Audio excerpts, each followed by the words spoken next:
Desafíos matemáticos.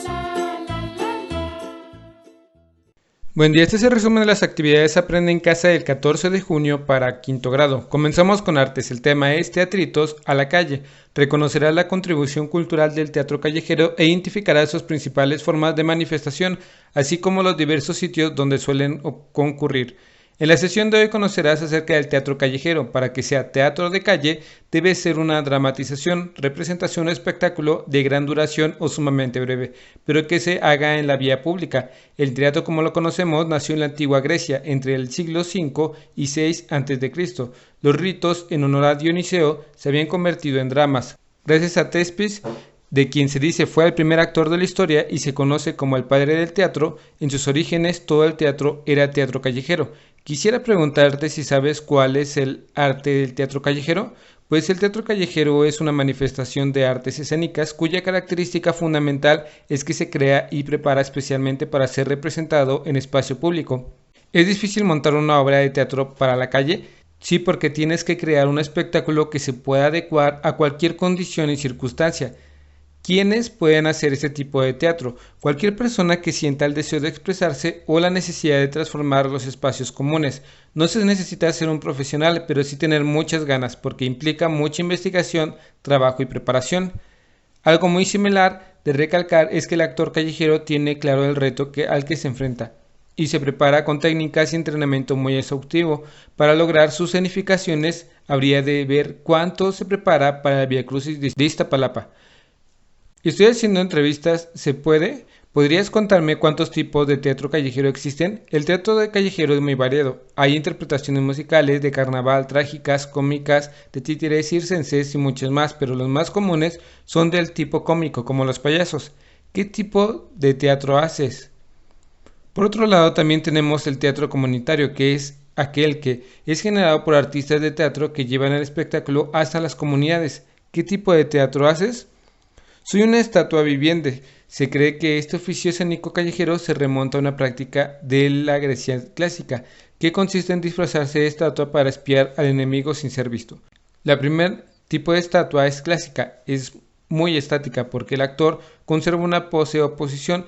La segunda es un performance, funciona así, como yo me mantengo un momento de quietud y que cuando el espectador me regala una moneda, comienzo a bailar o a moverme. El arte callejero circense está muy vinculado a representaciones en un semáforo mientras la luz está en rojo. Les voy a enseñar cómo hacer un truco básico de malabares. Nos enseñan a hacer unas pelotas para hacer nuestros malabares. Ahora con 3 pelotas vamos a intentar hacer malabares. Primero nos colocamos en la posición. Vamos a lanzar la pelota y cuando la pelota se encuentre flotando se le llama el punto M. Ahora vamos a lanzar cuando la pelota esté en el punto M y vamos a aplaudir y después a saludar. Ahora haremos con 2 pelotas hasta lograrlo. Recuerda que con mucha práctica puedes hacer cualquier tipo de representación teatral. Seguimos con educación socioemocional. El tema es ¿por qué mis sentimientos sí importan? Evaluarás qué son los sentimientos y cómo se relacionan con tu historia de vida y tus metas. En la sesión de hoy vamos a hablar sobre los sentimientos. Seguramente te has preguntado más de una vez, ¿qué son los sentimientos? ¿Por qué se presentan en nuestra vida? ¿Cómo se relacionan con las situaciones que vivimos? Estoy muy contento de estar con ustedes. Hoy les hablaré de los sentimientos. Los sentimientos nacen cuando ligamos las emociones con las situaciones o experiencias que vivimos. Te quiero aclarar que los sentimientos son menos observables y de menor intensidad que las emociones, sin embargo, son más duraderos. ¿Y por qué hay sentimientos positivos y negativos? Existen debido a que los sentimientos están ligados a nuestras experiencias de vida. En ese sentido, como seres humanos atribuimos las cualidades de constructivos o positivos y aflictivos o negativos a partir de las emociones que nos generan. Recuerda observarte, reflexionar y conocer lo que sientes, porque se llama autoconocimiento y te ayudará a regularte de mejor manera para vivir mejor. Las emociones y los sentimientos están íntimamente relacionados. Los sentimientos nacen cuando ligamos las emociones con situaciones o las experiencias que vivimos. Recuerda que las emociones se denotan por alguna situación momentánea. Tienen mucha intensidad pero duran poco. En cambio, los sentimientos duran más y se generan por el cúmulo de emociones hacia una misma situación. Por ejemplo, cuando jugamos fútbol contra otro equipo, les ganamos. Eso provoca mucha alegría, una emoción fuerte pero pasajera, porque al pasar varias horas de terminar el juego ya se les olvidó. Con los sentimientos es diferente. Supongamos ahora perteneces a un equipo de manera más formal, donde tienes que entrenar y jugar constantemente. Seguramente más de uno se siente muy orgulloso de pertenecer a ese equipo, porque juntos han pasado muchos momentos agradables y desagradables. Quizá lograron la meta de ser campeones. En meses pasados no estaba bien de salud y me mandaron una dieta. Al abrir mi refrigerador me di cuenta que no podía comer nada. Encontré una concha pero no la podía comer. El doctor me explicó que algunas comidas están relacionadas con las emociones. Cuando no tenía buena salud, manifestaba emociones de malestar, así que niñas y niños hagan caso a las recomendaciones que da el doctor, así como a sus clases de vida saludable y educación física. Lolo nos cuenta que la pirata le habló sobre sus sentimientos. Ahora entiendo muchas de las experiencias buenas y no tan buenas que hemos vivido juntos contribuyeron a generar sentimientos mutuos. Recapitulando lo aprendido, las emociones y los sentimientos están relacionados, es decir, van de la mano, así como los estados de ánimo que estudiamos en clases pasadas. Los sentimientos nacen a partir de las experiencias que vivimos a lo largo de nuestra existencia. El reto de hoy es el siguiente. El reto es de que aprendas a conocer y expresar tus sentimientos. Te puede ayudar a decirte todo el tiempo mis sentimientos sí importan. Dibuja a la persona a la que te gustaría manifestar tus sentimientos. Por ejemplo, algún amigo o amiga que extrañas mucho y que no has visto durante esta pandemia, o a alguien con quien no has resuelto alguna diferencia. En el dibujo escribe el sentimiento que sientas por la persona. En caso de que esté cerca de ti, entrégale el dibujo y dile lo que sientes por su amistad, no es temporal. De cualquier manera, busca la forma de hacerle llegar el dibujo. Seguimos con ciencias naturales. El tema es parrilla eléctrica, uso de la electricidad y precauciones para su manejo. Identificará las transformaciones de la electricidad en la vida cotidiana. En la sesión de hoy explicaremos cómo es que funciona una parrilla eléctrica. Para comenzar el tema, me gustaría hacerte la siguiente pregunta. ¿En qué situaciones de la vida diaria utilizas la electricidad? Yo la utilizo todos los días al usar el celular o computadora para realizar mis actividades escolares en casa. En efecto, todos estamos haciendo uso de la electricidad continuamente. En mi casa utilizamos la electricidad todos los días al usar el horno de microondas. El microondas es un invento muy utilizado porque nos ahorra tiempo en la vida apresurada que a veces llevamos. ¿Cómo es que la electricidad hace que se caliente la parrilla? En clases anteriores hablamos que hay materiales conductores y materiales aislantes. Los materiales aislantes son aquellos materiales con gran resistencia eléctrica, por ejemplo, el plástico o la madera. Los materiales conductores son los que permiten el libre flujo de los electrones. Debido a su baja resistencia eléctrica, los metales en general son buenos conductores. Para entender el funcionamiento de la parrilla eléctrica, vamos a incorporar un término que se utiliza mucho cuando se habla de la electricidad y electrónica. Me estoy refiriendo a la resistencia, que es la oposición al paso de la corriente eléctrica. Al dificultar el paso de la corriente, se pierde energía en forma de calor y ese calor es utilizado en el calor que produce la parrilla eléctrica para calentar la comida. Este tipo de calor también es utilizado en artefactos como los secadores de cabello, hornos, estufas, entre otros. Este experimento es únicamente demostración, no recomendamos que hagas esto en casa. La parrilla eléctrica es un dispositivo que funciona por medio de una conexión a la corriente eléctrica.